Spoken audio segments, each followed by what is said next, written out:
Petrucci, Bautista, Razgatlioglu, your top three. Vandermark, Gerloff, Lowe's, Rinaldi, Egerter, Lecuona and Jonathan Rea with that latest time at P10. But look at that for FP2 this afternoon. Just over half a second covering your top 11 riders. Yeah, it's great to see, and good to see from Vandermark up there as well. And 3 BMWs up in the top 5. That's Bautista. A big cloud of dust as Alvaro Bautista goes down into the gravel trap. That looks like it's down at turn 11 as well, where we saw Toprak ran off earlier. So I think the wind's catching out a lot of riders now. Typically by about 6, 7 o'clock here, the wind does start to pick up. That's the highest point in the racetrack. I wouldn't be surprised if he's just been caught by a gust.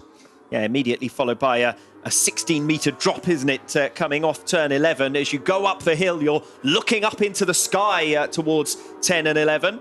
We'll see where Alvaro Bautista exactly has gone down there. The first thing is that he's able to give a thumbs up and seems to be okay. 4 minutes remaining in FP2. His session is over, and this is why. He's a little bit unsettled anyway on the entry, but I think that's the wind for Alvaro. I think he's just been caught out by it a little bit. And it's easily done. We saw Toprak have his moment into there. I think Scott Redding had a moment earlier on as well. And for Alvaro, you can see there he's having a push on once again this weekend. And the bike, there's a bit of damage done as he just throws his hands to it as well. And again, another indication that Alvaro this weekend having to push really hard with that bike. And Alvaro's not a rider that whenever he has to overstep the limit is able to recover things like we see from Toprak, a rider that's very comfortable when the bike is on that edge. And Alvaro's style isn't really suitable for that, and sometimes whenever you're just over the limit, he can't quite get it back. Garrett Gerloff just crossing the line for a new personal best, 1 minute 40.870. So he's another rider into the 1 minute 40s now, along with Petrucci, Bautista and Razgatlioglu in this session. It's not been a straightforward day either for Toprak, has it? Yes, we've seen the crash there for Bautista, but Toprak, mechanical problem, we assume, at the end of free practice 1 that saw him off the circuit negotiating his way back to the pits. Another one in the closing minutes of FP2. And at very least, it will be a worry. When it happens once, you correct it and you move on.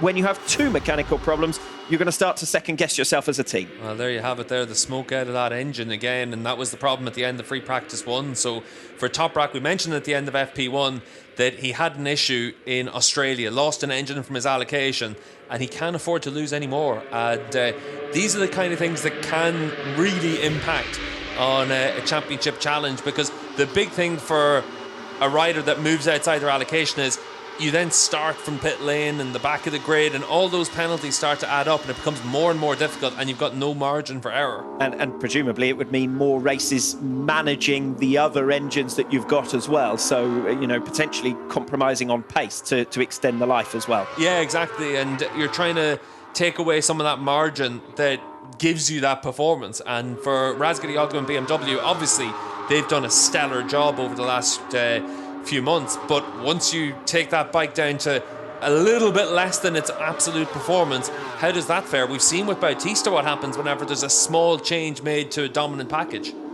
Don't give everyone hope. I'm sure Toprak Razgatlioglu will come out fighting tomorrow. 1.5 minutes remaining. My money's still firmly on the 54, but you know, it's a question mark now. I don't think your odds will be too attractive, to be perfectly honest, at this stage. Petrucci, Bautista, Razgatlioglu. Obviously, we're without 2 of the top 3 on the timesheets at the moment. Bautista for a crash, Razgatlioglu mechanical failure. Dominic Egerter has just gone up to P4, new personal best for him. This is a good start to the weekend for Dominic Egerter, who has shown some pace once again.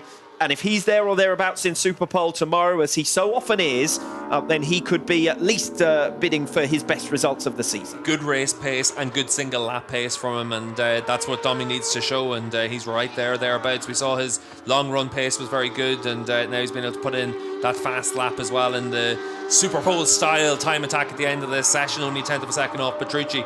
And we'll see who else is able to make that step. Obviously for Bautista, he made that step as well before his crash. Yeah, some lap times being deleted here. So Garrett Gerloff has lost his best. He was into the 1 minute 40s, but back down to 7th position now. Jonathan Rea has posted a new personal best to go up into 5th place, 1 minute 40.936 for Jonathan Rea. So that will give him some optimism ahead of Superpole tomorrow as well. Yeah, and for Johnny, it's just important to be able to qualify in those front 2-3 rows of the grid and give yourself a chance of being in a battle. And certainly with the Yamaha, he's making steps, he's making progress.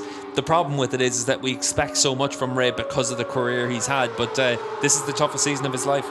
Checkered flag falls in free practice 2 with Danilo Petrucci leading us. The riders who've just crossed the line will obviously get one more lap in. Petrucci will as well, but he's not going to improve. Alvaro Bautista, treatment to the right hand. I did say immediately when he went down, he landed straight on that right arm, didn't he? And with some force as well. Yeah, you can see there a bit of road rash from him and just on the inside of the elbow there. So not a good place to have it there, but Alvaro just trying to cool that down now at this stage in the pit box. Yeah, at very least that's going to be uncomfortable for Alvaro Bautista as we see Scott Redding cross the line. A new personal best for him, but rather overshadowed today by Garrett Gerloff and by the other two BMW Motorrad riders as well. Razgat Lioglu in 3rd, Vandermark 6th, Gerloff in 7th, and Scott Redding down in 13th place. He desperately needs another Donington Park type weekend, doesn't he? At the moment, that is the only round that he has had to hang his plans for the future on this season. Yeah, and certainly for him, the one thing he can take from this is the other 3 BMW riders are very fast, so the package is working well. Hopefully for Scott, whenever it comes down to it in the Superpole session, he's able to hang a lap out there. We've seen it time and again that he can find the right person to tow behind. He's able to set good times in that 15-minute session, and that's the important thing. Well, we're going to finish this free practice 2 session with 5 riders covered by 1.5 tenths of a second, because Nicolo Bulliger's just gone up to P4 with his best of the day, 1 minute 40.811. Nice to see Danilo Petrucci putting in a lot of laps over the course of this evening and sitting in P1. This is going to be Jonathan Ray's final attempt, but I don't think anyone really is going to improve further down the order. So Petrucci, Bautista, Razgat Lioglu, Bulliger and Egerter all covered by 1.5 tenths. Jonathan Ray then a tenth of a second back from fellow Yamaha runner Egerter. Vandermark and Gerloff P7 and 8. Redding, by contrast, with a little bit of ground to find. But look, 6 tenths of a second covering 13 riders. Another close start to the weekend. Yeah, and when you look all the way down to Remy Gardner with his technical issues, he's still within a second and down in 18 fastest. So it does show just how close it is this weekend here. Might also show that we didn't get a final Banzai lap from Toprak Razgat Lioglu. That might have made a difference, though. Look, we've got to be honest, haven't we? But nonetheless, purely on numbers, it looks like a very close pack at the moment. But the thing is, we've been able to see in both sessions today, Toprak have mechanical issues, and that's a question mark now for the second half of the season. There's still a lot of racing to happen this year, and once you start running into problems with your engine allocation, it just compounds all the way through. So Toprak's going to be worried now.